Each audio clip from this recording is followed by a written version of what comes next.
আসসালামু আলাইকুম ভিউয়ার্স, সবাইকে কাজী কৃষি খামার থেকে স্বাগতম। দেখতে পারতেছেন আমার 4 মাসের প্রজেক্টের আজকে এই গরুটা আমি আজকে বাইর করলাম। 4 মাস পরে বাইর করে নিয়ে 4 মাস পর্যন্ত কিনছিলাম, ওই সময় বাইর করেছিল। আচ্ছা, এই গরুটা আমি আগামী চুপাই হাটে বৃহস্পতি 28শে ডিসেম্বর বৃহস্পতিবার চুপাই হাটে নিয়ে যাব। এই জন্য গরুটা দেখার জন্য বাইর করছি। আলহামদুলিল্লাহ, আমি যতটুকু আশাবাদী ছিলাম যে গরু ভরছে, গরু আশাবাদী যতটুকু বড় গরু বইটা গেছে, গরুর স্কিনও খুব পাতলা, গরু আলহামদুলিল্লাহ মাশাআল্লাহ ভরছে। কিন্তু এখন বাজার তো কিরকম ওইটা দেখতে হইব, লাভ হয় না লস হয় এটা পরে, কিন্তু গরু মোটামুটি আলহামদুলিল্লাহ ভরছে। দেখতেছেন এখানে আমার ইউরিয়া মোলাস স্ট্র বানানো আছে, এবং এটাও দেখেন ইউরিয়া মোলাস স্ট্র বানানোর জন্য খড় কাটা হয়েছে। দেখতেছেন আমার খামারের চিত্র। আপনাদের এখন আমি গরুটা কিভাবে ওয়েট দিমু, কিভাবে স্কেলে, কিভাবে ফিতা দিয়ে কিভাবে গরু মাপা যায় ওইটা দেখাবো। অবশ্যই সাথে থাকবেন। এবং আমি বলতেছি যে অনুমান করে এই গরুটা, কারণ আমি অনুমান এই জন্য বলতেছি যে গরুটা আমি কত কিরকম দামে কিনছি আর কতদিন খাওয়াইছি, এই জন্য অনুমান বলতে পারতেছি যে মানে 6.5 মণ প্লাস হবে। কিন্তু 6.5 মনে ধরি আমি, 6.5 মণ হবে ইনশাল্লাহ। প্লাস 5 কেজি মাইনাস কম বেশ হতেই পারে। দেখি আমার অনুমান কতটুক ঠিক আছে, কতটুক ভালো হয়, অনুমানটা দেখি। আসলে মাপার পরে বোঝা যাবে। গরুটা ফ্রিজিয়ান ক্রস এবং চামড়া খুবই পাতলা মসৃণ। দেখতেছেন ছিলাম যে গরুটা আমার অনুমানিক একটা আমি ধারণা নিয়েছিলাম যে 6 মণ 6.5 মণ হবে, 260 কিলোর মতো হবে। 260 কিলো 6.5 মণ হয়। আমি দেখি এখন ফিতার মাপে কিভাবে ফিতার মাপ দিতে হয় আপনাদের আমি মোবাইলে শিখাবো, এবং ফিতার মাপে দেখি গরুটা কত কিলো ওয়েট হয়। আসুন, ফিতার মাপের নিয়ম হলো গিয়ে এই টাকনু থেকে পিছনের টাকনু, এই টাকনু থেকে একদম বরাবর পিছনের টাকনু, পিছনের লেজের গোড়া পর্যন্ত নিতে হবে। এটা দৈর্ঘ্য, এই দৈর্ঘ্য এই থেকে এই দ্বারা এই যে নিলাম।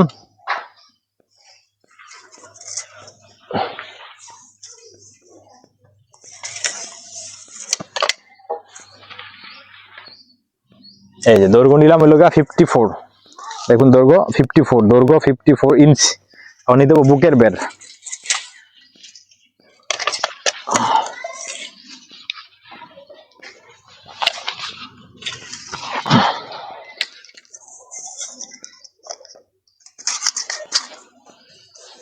বুকের বের নিলাম। এই যে বুকের বের হলো গিয়া 6 ফিট মানে 72 ইঞ্চ।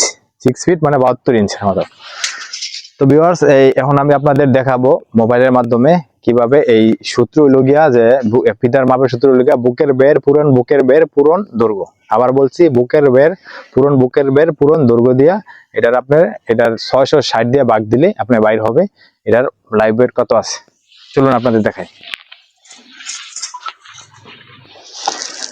এই যে আপনি জুম করে ধরো, বুকের বের ছিল 72, 6 ফিটে 72 পূরণ বুকের বের 72 পূরণ 72 পূরণ দৈর্ঘ্য লোকা 54 ছিল। তো এই আসছে গিয়া এটার ভাগ দিতে বেটারে, এই ভাগ ডিভাইডেড বাই 660 দিয়ে বাড়লে 424 কিলো আমার গরুটার লাইভ ওয়েট আছে। তো গরুটার যদি লাইভ ওয়েট 424 কিলো হয়, তো এটার একটা আনুমানিক দেখেন স্কিন খুবই স্মুথ, এবং আগে পিছিয়ে পুরোটাই বড়া, স্কিনও পাতলা। এই জন্য এটার আমি বলতে পারি যে 60% মাংস আছে। গরুটার পেট খুব কম, এই জন্য যদি 60% মাংস ধরি তাহলে পার্সেন্টেজ 60% রিম করে ধরো। এই যে দেখেন এই পার্সেন্টেজ, সরি জুম করে ধরো, এটা হলো গরুর লাইভ ওয়েট। দেখুন পার্সেন্টেজ দিলাম এই 60%। এই যে 60% দিলে মাংস হইল গিয়া 254 কিলো। এই 254 কিলো, এটা পার্সেন্ট 60% দিলে। তো ভিউয়ার্স, আমি বলছিলাম যে 6.5 মণ 260 কিলো, তো 6 কিলো আর কি আমার অনুমান থেকে কম পড়ছে, আবার বেশিও হতে পারে, এটা যাই হোক। তো এটার মোটামুটি এখন ফিতার মাপে 254 কিলো মাংস আছে, মানে 6.5 মণ থেকে 6 কিলো কম।